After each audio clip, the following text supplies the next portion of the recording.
बचत म्हणजे नेमकं काय ह्याची फोड कधीच आपल्याला सांगितली जात नाही. बचत म्हणजे बखतीतील चणचणीची तरतूद. बखत म्हणजे भविष्य, भविष्यातल्या चणचणीची तरतूद. खरं तर त्यांच्या पहिल्या पगारामध्ये जर ते चांगल्या कंपनीत नोकरी लागलेल्या असतील तर त्यांचा प्रॉव्हिडंट फंड डिडक्शनची सुरुवात झालेली असते, म्हणजे भविष्य निर्वाह निधीची. तर तसं म्हटलं तर मग ते म्हणतील की झालं ना, माझं रिटायरमेंट प्लॅनिंगची सुरुवात झाली. बरोबर. पण ते तसं नसतं. शेअर्स मध्ये गुंतवणूक करणं हे संपत्ती निर्माणाचं साधन आहे, अच्छा. उत्पन्न कमवण्याचं साधन नाही. नमस्कार. महा MTB गप्पांमध्ये आपलं स्वागत.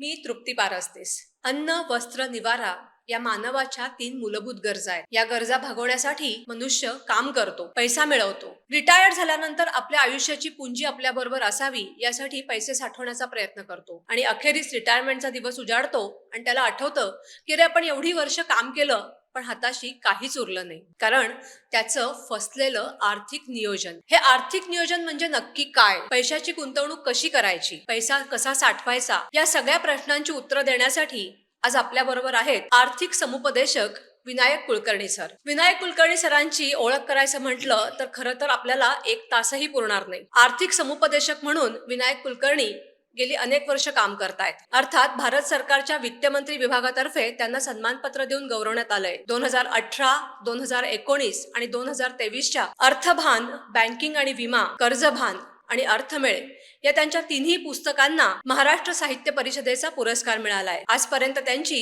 18 पेक्षा जास्त पुस्तकं प्रकाशित झाली आहेत. आज आपण विनायक सरांशी गप्पा मारणार आहोत आणि आर्थिक गुंतवणूक आणि नियोजन याच्यावरती बोलणार आहोत. विनायक सर, तुमचं महा MTB गप्पांमध्ये मनापासून स्वागत आहे. नमस्कार. नमस्कार. आर्थिक समुपदेशक अर्थात समुपदेशन म्हणजे काउन्सिलर. आपण म्हणतो की मी समुपदेशक आहे किंवा मला कोणीतरी काउन्सिलिंग करावं, ही फ्रेज आतापर्यंत आपल्या डोळ्यासमोर आहे. पण आर्थिक समुपदेशक हे माझ्यासाठी नवीन आहे. तर आर्थिक समुपदेशक म्हणजे नक्की काय आणि ते काय कार्य करतात? ज्याप्रमाणे चाइल्ड काउन्सिलिंग असतं, म्हणजे लहान मुलांचं काउन्सिलिंग केलं जातं, समुपदेशन केलं जातं. इंडस्ट्रीजमध्ये पण इंडस्ट्रियल काउन्सिलर असतात जे औद्योगिक समुपदेशन करतात, त्यांच्या कामगारांचं करतात किंवा ते जे प्रश्न असतात ते समजून घेणं त्या व्यक्तीकडून. आणि आपल्याला माहिती आहे की समोरची व्यक्ती कुठेतरी चुकते, पण ती कबूल करत नसते किंवा त्याला ते पटत नसतं. तर अशा वेळेला त्या व्यक्तीला विश्वासात घेऊन त्याला कसं तुझं चुकतंय असं डायरेक्टली, म्हणजे ॲलिगेशन न करता त्याच्यावरती त्याला त्याची चूक त्याने स्वतःहून कशी तो मान्य करेल हे या मार्गावर त्याला घेऊन जायचं. त्याला ती चूक दाखवून दिल्यानंतर तो स्वतःहून तुमच्याकडे सरेंडर होतो आणि निश्चितपणे मग तुम्ही सांगाल त्याप्रमाणे तो त्या वाटेवर चालतो. 1996 सालापासून मी औद्योगिक क्षेत्रामध्ये, म्हणजे 5 स्टार हॉटेल्स जे आहेत, पंचतारांकित जेवढी हॉटेल्स किंवा ओबेरा हॉटेल सारखं असेल किंवा टाटा स्टील आहे, टाटा कॅन्सर हॉस्पिटल आहे, इंडियन नेव्ही आहे, अशा सगळ्या औद्योगिक आस्थापनातून मला काउन्सिलिंगसाठी खास बोलवलं जात होतं. एवढ्याचसाठी की ते करत असताना त्याच्या मागचा जो उद्देश होता तो वेगळा होता. म्हणजे एकीकडे लोक का रजा घेतात, म्हणजे ऍब्सेंटिझम का वाढतोय, तर हा ऍब्सेंटिझम बऱ्याच कारणांनी वाढत असतो. काही वेळेला आजारी पडत असतात, तर काही वेळेला लोक, पण या ऍब्सेंटिझममुळे त्यांचं होणारं आर्थिक नुकसान, आणि त्यांचं वैयक्तिक आर्थिक नुकसान होतच, त्यांना बिनपगारी रजा होते त्यांची, पण त्याही पेक्षा महत्वाचं नुकसान होतं ते त्या कंपन्यांचं होत होतं. अगदी बरोबर. की पर पर्सन जे उत्पादन त्यांना अपेक्षित असतं, पर पर्सन जी सेवा जी अपेक्षित असते, विशेषतः सेवा उद्योगामध्ये, तर ती त्यांना देता येत नसल्यामुळे साहजिकचपणे त्यांनी त्यांच्या HR डिपार्टमेंटने याच्यावरती बराच विचार केला आणि त्या मीटिंग्समध्ये माझ्यासारख्यांना बोलवलेलं होतं आणि मग त्या HR डिपार्टमेंटनी मग हे सुरू केलं. आणि मग ह्याला नाव काय द्यायचं? अच्छा. म्हणजे इंडस्ट्रियल काउन्सिलिंग असं म्हणता येत नव्हतं, काहीतरी वेगळं काहीतरी करायचं आणि याच्यातली आर्थिक बाजू उचलून धरायची होती. आणि म्हणून आर्थिक समुपदेशन, म्हणजे मग त्याच्यातूनच ते सुरू झालं की तुम्ही फायनान्शियल काउन्सिलर म्हणून आमच्याकडे या बर. आणि असं म्हणायचं नव्हतं ना की तुम्ही आमची जी ऍब्सेंटिझम कर्टेल करणार आहात किंवा ते, पण याचा फायदा खूप झाला त्या बरोबर. आस्थापनाला. आणि साहजिकचपणे तो फायदा झाल्यामुळे त्यांनी पुढे अ, हे केलं की तुम्ही या. आणि ऑफकोर्स 5 स्टार हॉटेल इंडस्ट्रीमध्ये बॅच अगदी छोट्या असायच्या, म्हणजे अगदी 10-12 पासून मॅक्झिमम 18 म्हणजे 20 पर्यंत मॅक्झिमम. पण हेच इंडियन नेव्ही असो किंवा टाटा स्टील कंपनी असो, बर. कॅमलिन असो, विरा स्टील असो, इथे मात्र संख्या ती मोठी असायची कामगारांची बरोबर आहे. किंवा तिकडच्या कर्मचाऱ्यांची. अगदी. तर ही जी संख्या जी आहे, जेवढी संख्या कमी तेवढं त्या समुपदेशनाचा परिणाम जास्त चांगला यायचा. यायचा. बरोबर आहे. हां. पण ऑफकोर्स त्यालाही काहीतरी लिमिट असायची, कारण एवढ्या मोठ्या संख्येने कर्मचारी उपलब्ध करणं ट्रेनिंगसाठी, बरोबर. हे त्या आस्थापनांना आर्थिकदृष्ट्या परवडणारं नव्हतं. म्हणजे प्रोडक्शन चालू ठेवून त्यातले ते सिलेक्टेड प्रत्येक विभागातले एक 2 कर्मचारी ते खास या ट्रेनिंगसाठी पाठवले जायचे. बरोबर. आणि ह्या पद्धतीने तो माझ्यावर एक प्रकारचा शिक्का शिक्का. बसला की आर्थिक समुपदेशक म्हणून. आणि बरं. ऑफकोर्स मी त्याच वेळेला माझं आर्थिक स्तंभलेखन चालूच होतं. बर. हां. आणि त्या आर्थिक स्तंभलेखनाला याची जोड मिळाली. अच्छा. आर्थिक गुंतवणूक हा एक मोठा प्रश्न आहे. म्हणजे मी नोकरी करते आणि मी नोकरी केल्याच्या सुरुवातीला असं विचार करते की आता मी पैसे साठवायला सुरुवात करेन. पण असं होतं की माझ्या त्या वयोगटापासून ते 60व्या वर्षापर्यंत मी पैसे साठवणं हे काही जमत नाही. म्हणजे माझी आर्थिक गुंतवणुकीचं जे नियोजन आहे ते फसतं. असतं. तर आर्थिक गुंतवणूक कधी आणि कधी, म्हणजे आर्थिक गुंतवणूक कधी करावी आणि त्याची सुरुवात कुठपासून व्हावी? पहिली गोष्ट, आपल्याकडे ना म्हणजे विशेषतः मराठी घरांमध्ये बचतीचा संस्कार होतच असतो. काटकसर ह्याला हा बरोबर. पहिल्या शब्दापासून सुरू होतो. बरोबर. पण बचत म्हणजे नेमकं काय, ह्याची फोड कधीच आपल्याला सांगितली जात नाही. बर. तर बचत म्हणजे बखतीतील चणचणीची तरतूद. ओ. बखत म्हणजे भविष्य. ओके. भविष्यातल्या चणचणीची तरतूद. हे ह्या पद्धतीने जेव्हा तुम्ही बचतीचं फोड करून तुम्ही तुमच्या मुलांना किंवा तुमच्या घरामध्ये तुम्ही संस्कारित कराल, असं मी म्हणेन, बर. तर त्यावेळेला त्यांना बचतीचा नेमका अर्थ समजणार आहे. ओ. आणि हे जे आहे की म्हणजे ही बचत जी जमा केली आपण बाजूला ठेवली, तर ही बाजूला ठेवलेली बचत त्याची गुंतवणूक झाली पाहिजे. बर. पण आता ही गुंतवणूक करत असताना नेमकी कशा पद्धतीने केली पाहिजे, तर अच्छा. त्याच्यासाठी ऑफकोर्स ही पैशाचीच गुंतवणूक असते मुख्यत्वे. बरोबर. पण पैशाला इंग्रजीमध्ये मनी म्हणतात, MONEY. बरोबर. तर मुळात ही गुंतवणूक म्हणजे काय, तर MONEY, the management of needs, earning and yield. ओ. म्हणजे तुमच्या गरजा, तुमचं विद्यमान उत्पन्न अच्छा. आणि तुमच्या गुंतवणुकीवरचा होणारा जो काही लाभ आहे, उत्पन्न आहे, ते ह्या सगळ्याचं मिळून केलं जाणारं नियोजन, व्यवस्थापन, याला पैसा म्हणतात. तुमच्या ओके. खिशात असणारी नोटांची बंडलं किंवा सेव्हिंग बँकेतला असणारा हेफ्टी बॅलन्स म्हणजे पैसा नसतो. अच्छा. सो जेव्हा तुम्ही कमवायला लागता तेव्हा मी म्हणते की आता माझी नोकरीची सुरुवात, साधारण आपण धरलं तर 20 वर्षापासून नोकरीची सुरुवात होते. हो. बरोबर. 20 वर्षापासून नोकरीची सुरुवात झाल्यानंतर पहिला मुलांच्या डोक्यात प्रश्न असतो की आता मी रिटायरमेंटसाठी सेव्हिंग करणार. बरोबर. तर रिटायरमेंटची सुरुवात ही खरं तर कधीपासून व्हायला हवी, रिटायरमेंटसाठीच्या सेव्हिंगची. आणि दुसरी गोष्ट असं होतं की हो मी आता रिटायरमेंटची सुरुवात करणार आणि ऍट द एंड ऑफ 60व्या वर्षी कळतं की आपल्यापाशी काहीच नाहीये. तर ही सुरुवात कधी करावी? आता काय की तुम्ही म्हणालात की त्याप्रमाणे की 20 वर्षाचं, आजकाल मुलं 20व्या वर्षी नाही लागत, ती पुढे शिकतात. त्याच्यामुळे साधारणपणे 23 ते 25 या वयोगटामध्ये त्यांना नोकऱ्या मिळतात आणि ते नोकरी करायला लागतात, ग्रॅज्युएशन करून, काही बरोबर. पोस्ट ग्रॅज्युएशन करून किंवा कोर्सेस करून, जे काही त्यांना आवश्यक असतील ते. तर ज्या वेळेला त्यांना पहिला पगार मिळतो, बरोबर. खरं तर त्यांच्या पहिल्या पगारामध्ये जर ते चांगल्या कंपनीत नोकरीला लागलेल्या असतील, तर त्यांचा प्रॉव्हिडंट फंड डिडक्शनची सुरुवात झालेली असते, म्हणजे भविष्य निर्वाह निधीची. बरोबर. तर तसं म्हटलं तर मग ते म्हणतील की झालं ना, माझं रिटायरमेंट प्लॅनिंगची सुरुवात झाली. बरोबर. पण ते तसं नसतं.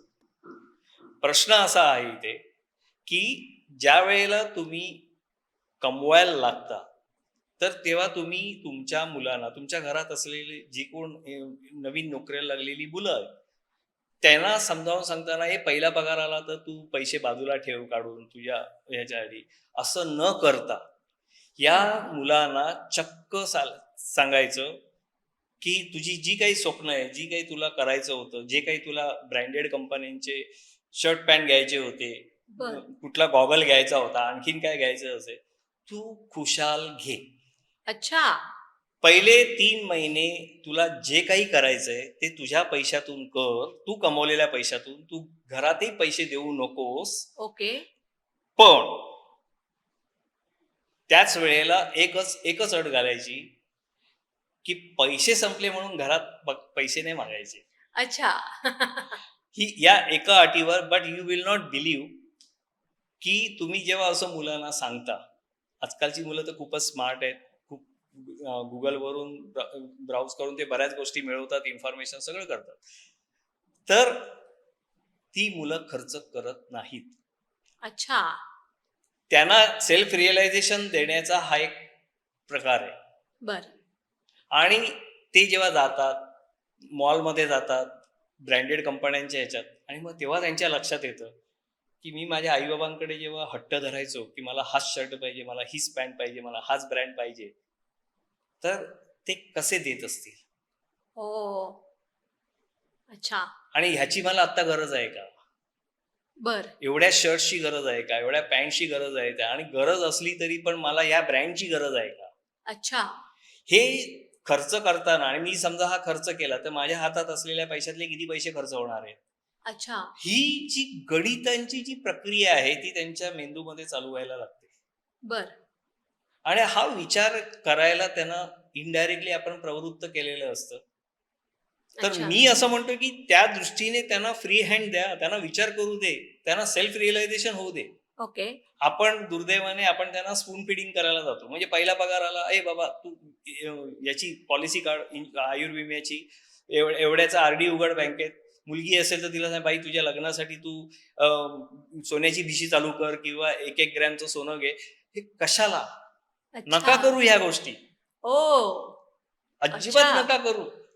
म्हणजे आपणच मुलांवर पहिल्या पगाराचं बर्डन आपणच टाकतो. आपले विचार लादल्यामुळे त्यांचे भविष्यातली उद्दिष्ट अच्छा. वर त्यांचं लक्षच केंद्रित होत नाही, किंबहुना ओके. ती त्यांच्या लक्षातच येत नाही. बरं. त्यांना द्या की मोकळा, फ्री हँड द्या ना, मोकळे अच्छा. राहू दे त्यांना. बरं. आणि ते जे काही 1-2 महिन्यात, मुळात 3 महिन्याची गरजच पडत नाही. 2 महिन्यातच ते तुमच्याकडे येतील आणि सांगतील की नाही, मला एवढं पुरे झालंय. माझ्याकडे आता एवढे पैसे उरायला लागले. बरं. अच्छा. पण हे जे रिअलायझेशन आहे, म्हणजे कदाचित काही, आता मी हे असेही बघितले, की पहिल्या पगारातून कोण आईला साडी घेतंय, कोण वडिलांना शर्ट पीस, पॅन्ट पीस घेतंय, किंवा भावंडांना अजून काही घेतलं जातं, गिफ्ट घेतले जातात, असं. तर लेट देम एन्जॉय. त्यांना जे वाटतंय ते त्यांना करू दे. अच्छा. त्यांचा आनंद कृपया मारू नका. आणि ते केल्यानंतर पहिले 2 महिने, 3 महिन्यामध्ये सर्व काही सुरळीत होतं. अच्छा. हा एक भाग झाला. दुसरा भाग असा आहे, रिटायरमेंटची सुरुवात ही बरं.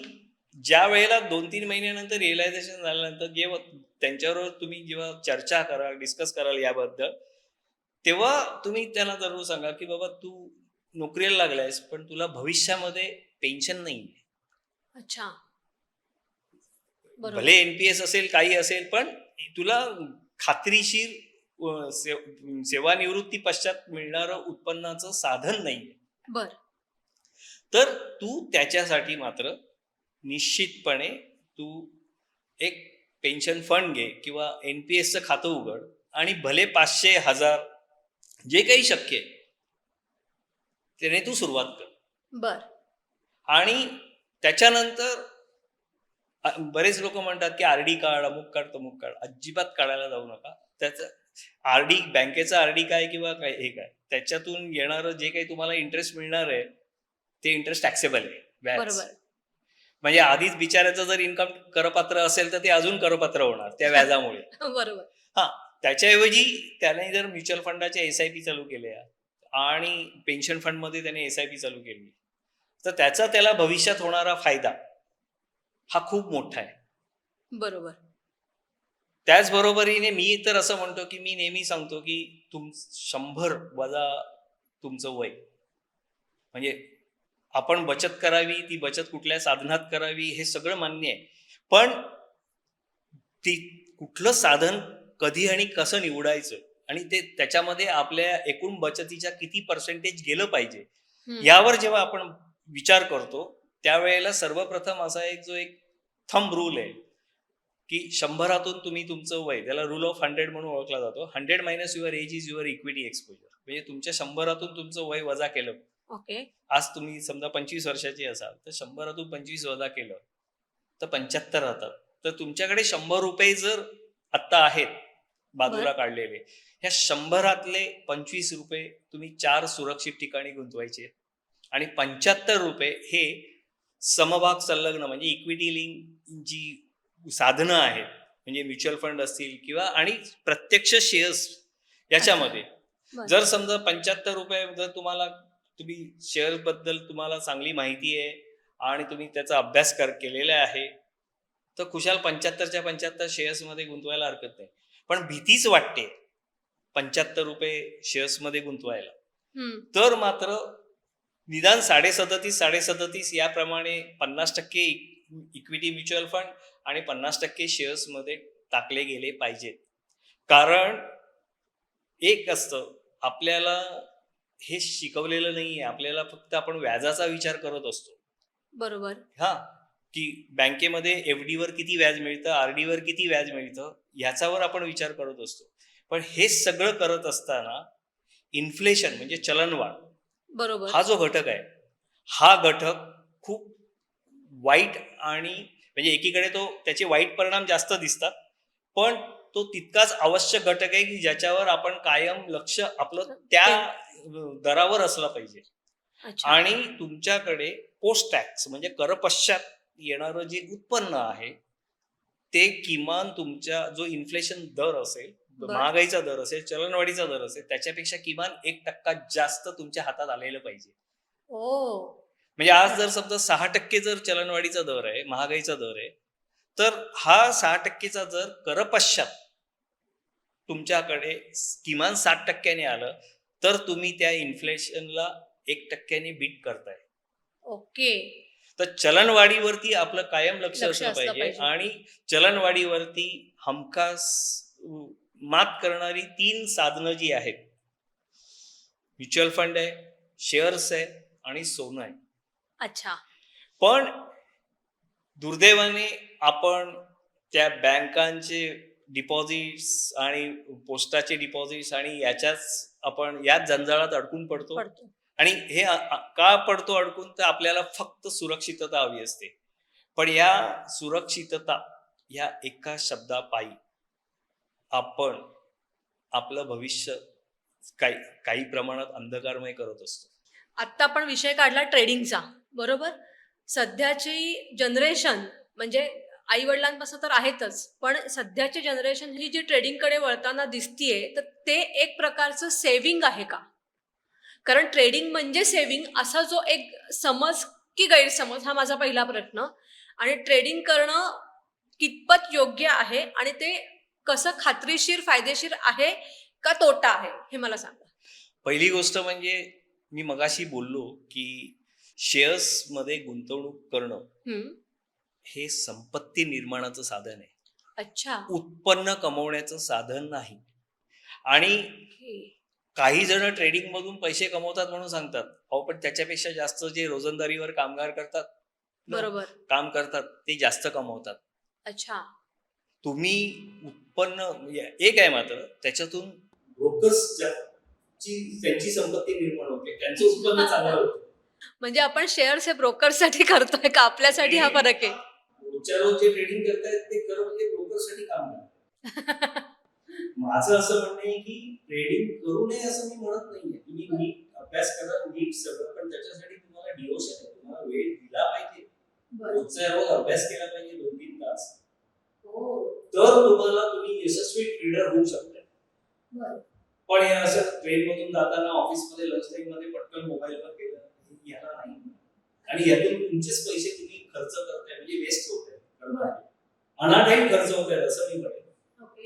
त्याच्यापेक्षा तुम्ही काही कंपन्यांचे, चांगल्या कंपन्यांचे, फंडामेंटली स्ट्रॉंग कंपन्यांचे शेअर्स घ्या आणि ते वर्षानुवर्ष ठेवून द्या.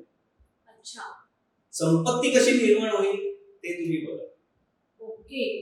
म्हणजे संपत्ती निर्माण झाली एकदा, म्हणजे मी काही कंपन्यांची नाव घेतली जातात, कंपन्यांची मी तुम्हाला उदाहरणं देतो की आज काही कंपन्या अशा आहेत की फॉर एक्झाम्पल एचडीएफसी बँक असेल, जी आता 1991 सालापासून तेव्हा एचडीएफसी लिमिटेड होती, ती आता मर्ज झाली एचडीएफसी बँकेमध्ये. त्यावेळेला ज्यांनी कोणी 10,000 रुपये इन्व्हेस्ट केले, त्याची आजची किंमत किती झाली असेल? फक्त 10,000 रुपये इन्व्हेस्ट केले तर त्याची इन्व्हेस्टमेंट किती झाली असेल? तर कोणालाच कल्पना करता येणार नाही एवढी झाली आहे. म्हणजे कमीत कमी जर आपण विचार केला तर ती 1,98,00,000 वगैरे आहे. बाप रे. त्याच्यानंतर याची म्हणजे बरं हे झालं पुराण काळातलं उदाहरण असं मी म्हणतो. किंवा अगदी विप्रो कंपनीचं बरेच लोक उदाहरण देतात की 1980 साली ती कंपनी आली आणि त्या कंपनीचं त्यावेळेला 10,000 रुपये गुंतवले, तर आता किती कोटी झाले असतील वगैरे अशा प्रकारचं. तर हे जे काही आहे तर आताच्या त्या दृष्टिकोनातून विचार केला तर 400 कोटीपेक्षा जास्त ती इन्व्हेस्टमेंट येते, प्लस तुम्हाला मिळालेला डिव्हिडंड काही कोटीत असतो. पण अगदी 2020 मध्ये कोविड काळापासून अगदी 5 वर्षाचा जर विचार केला, अशा पद्धतीने जर विचार केला, एक पर्सिस्टंट सिस्टीम असेल किंवा भारत इलेक्ट्रॉनिक लिमिटेड अशा काही कंपन्या आहेत की मी एक उदाहरण म्हणून सांगतो, टीप म्हणून मुळीच नाही आणि आता त्या कंपन्या तसं देतील अशी गॅरंटी नाही. पण आज ह्या कंपन्यांचे जर तुम्ही रिटर्न रेट बघितले किती टक्क्यांनी दिले तर 1400%, 1500, 1600% एवढं इन टाइम्स मेनीफोल्ड होतं. आणि आपण जेव्हा बँकेमध्ये जातो तेव्हा 6%, 7%, 1% जास्त मिळतो अशा पद्धतीने जेव्हा आपण विचार करतोय आणि हे मिळणारे टक्के किती आहे, तर मुळात एकदा ना तुमची संपत्ती निर्माण झाली तर मगाचा जो आपला मुद्दा होता की सेवानिवृत्तीसाठी साधारणपणे आपल्याकडे किती कॉर्पस आहे. तर आज जर समजा मी लोकांना नेहमी सांगतो की आज फक्त 30,000 रुपये खर्च आहे, 6% इन्फ्लेशन लॉंग टर्म मध्ये आपण गृहीत धरलं, कारण 5%च्या आसपास असतं, पण आपण हायर साईड पकडू 6%. 5 वर्षांनी 30,000चा खर्च हा 42,000 होणार आहे. 10व्या वर्षी हा खर्च 54,000 होणार आहे. 15व्या वर्षी हा खर्च 72,000 होणार आहे आणि 20व्या वर्षी हा खर्च 96,000 होणार आहे, म्हणजे ऑलमोस्ट 1,00,000 रुपये. जर तुम्हाला आज तुम्ही 40 वर्षाचे आहात आणि 60व्या वर्षी तुम्ही निवृत्त होणार तर अजून 20 वर्षांनी तुमच्याकडे ते पैसे येण्यासाठी तुमच्याकडे कॉर्पस किती हवा की ज्याच्यातून तुमचं दर महिन्याचे 96,000 रुपये म्हणजे ऑलमोस्ट 1,00,000 रुपये खर्च भागवता येईल. तर तुमच्याकडे कॉर्पस हा किमान 1,20,00,000 रुपये हवा की ज्याने, आणि तो सुद्धा किमान 7% पोस्ट टॅक्स रिटर्नने तुम्ही कमवलेला हवा, कारण 1% इन्फ्लेशनला बीट केलेला पाहिजे. जेव्हा तुम्ही 1,20,00,000 तुमच्याकडे कॉर्पस जमलेला असेल त्याच्या 1,20,00,000च्या जर तुम्ही 10% प्रमाणे गेला तर 12,00,000 रुपये वर्षाचे होतात. भागिले 12 केले तर महिन्याला 1,00,000 रुपये मिळतात. पण आज 1,20,00,000 रुपये किती जणांना प्रॉव्हिडंट फंड, ग्रॅच्युटी आणि लिव्ह एन्कॅशमेंट मधून मिळतात? मोठा प्रश्न आहे हा. तर जे मिळत नाही, पण हेच तुम्ही जर समजा शेअर्स म्युच्युअल फंडच्या माध्यमातून, अगदी एवढं साधं सोप्या भाषेत सांगायचं झालं तर अगदी एसआयपीच्या माध्यमातून अगदी 5,000 रुपये जरी तुम्ही टाकले तर 30 वर्षामध्ये तुमचे आरामात दर महिन्याला 5,000 रुपयाचं एसआयपी जरी केलं म्युच्युअल फंडच्या माध्यमातून तरी तुम्ही सहज हा पल्ला गाठू शकता 20 वर्ष. आता शेअर्स ट्रेडिंगचा जो विषय तुम्ही आत्ता काढला तर त्याच्यामध्येच आत्ता सोनं आणि चांदी हा एक त्यातला मोठा मुद्दा आहे की आपल्याकडे पहिल्यापासून की लिक्विड फंड्स म्हणजे सोनं तुम्ही फिजिकली घ्या, पण त्याच्याच वरती पर्याय ट्रेडिंगमधनं आता आलाय ETF, बरोबर? करेक्ट. सो सिल्वर गोल्डन हे जे आता म्हणजे गोल्ड ETF आले, सिल्वर ETF आलेत, तर हे किती वर्थ आहेत की हे आपण घेतल्यामुळे आपल्याला त्याचा किती फायदा होऊ शकतो? जे दोन्ही ETF आले ना त्याचा खूप फायदा आहे. पहिली गोष्ट म्हणजे कसं की आपल्याकडे मुलगी जन्माला आली की तिच्यासाठी तुमचं सोनं घ्यायची सुरुवात होते. का तर तिच्या लग्नात लागणार नाही. नंतर ती मोठी झाली तरी सुद्धा ते 1 ग्रॅम सोनं मग पुष्य नक्षत्र वगैरे वगैरे असं काही ना काही करून ते सोनं एक गोळा केलं जातं. मग हे गोळा केलेलं सोनं घरात ठेवणं नाही तर लॉकरमध्ये ठेवणं. लॉकरमध्ये ठेवलं बँकेच्या तर भाडं द्यावं लागतं. घरात ठेवलं तर ती जोखीम ठरते. तर या सगळ्यातून पर्याय म्हणजे काय, तर तुम्ही इथे सोनं तुम्ही कागदी स्वरूपात घ्या. हे जे कागदी स्वरूपातलं सोनं आहे ना ते त्याला गोल्ड ETF युनिट म्हणतात. गोल्ड ETF युनिट म्हणजे एक्सचेंज ट्रेडेड फंड युनिट्स. म्हणजे या युनिट्स शेअर बाजारातल्या एक्सचेंज मध्ये ट्रेडिंग होते म्हणून त्याला ETF म्हणतात. एक्सचेंज ट्रेडेड फंड युनिट्स म्हणून ते गोल्ड ETF. चांदी असेल तर सिल्वर ETF. आणि मी असं म्हणतो की ह्या सगळ्या गोष्टी तुम्हाला लॉंग टर्म मध्ये फायदेशीर आहेत. तुम्ही म्हणाल की मी सोन्यात आत्ता टाकले पैसे, तर आत्ता पण सोन्याने आत्ता या वर्षात म्हणजे आता ₹1,00,000 झालं, पण गेल्या वर्षी 2024 एप्रिल मध्ये जे सोनं होतं त्या तुलनेमध्ये आता 23% त्याची वाढ झालेली. पण याचा अर्थ ती दरवर्षी 23% होईल असं नाही. गेल्या 100 वर्षात किंवा अगदी 1980-81 पासून जर जेव्हा सेन्सेक्स जन्माला आला तेव्हापासूनचा जर विचार केला तर सोन्याने जो रिटर्न दिलाय तसं 1981 साली जे सोनं होतं साधारणपणे म्हणजे आता जसं 1800 वगैरे काहीतरी होतं, तर आज ते त्या सोन्याने 57 पट 56 पट आज रिटर्न दिलंय. चांदी पण त्या दरम्यान होती आणि चांदीने मात्र 37 पट 38 पट. बरोबर. आज चांदी पण लाखावरती गेली आहे. लाखाच्या पुढे गेली तर 37 पट दिले. पण सेन्सेक्स 1980-81 ला सेन्सेक्स जन्माला आला त्यावेळेला समजा आपण धरला की 100 किंवा 170-150 होता त्यावेळेला. आज सेन्सेक्स कितीला पोहोचलाय? मुंबई शेअर बाजारात सेन्सेक्स आहे समजा 82 ला आहे. तर तो 456 टाइम्स आहे. म्हणजे या सगळ्याला तुम्हाला जे सगळ्याच म्हणजे आपण असं म्हणूया की महागाईच्या रेटला पण त्यांनी बीट केलेलं आहे. प्लस तुमच्या ज्या अपेक्षा आहेत 15%, 20% किंवा अगदी 5%, 2%च्या याच्या तुलनेत जर विचार करायला गेलं ऍडिशनल मिळते का कुठे बघायला, तर या सगळ्याला तुम्हाला शेअर बाजाराचा निर्देश आपण बीट करतो. फक्त एकच असतं की जेव्हा तुम्ही गुंतवणूक करता शेअर बाजाराच्या संबंधित कुठल्याही साधनांमध्ये तर त्याच्यात एक काळजी घ्यायची असते की संयम ठेवला पाहिजे. शेअर बाजार हा खाली येणारच हे आधी मानसिक दृष्ट्या तुम्ही ऍक्सेप्ट केलं पाहिजे.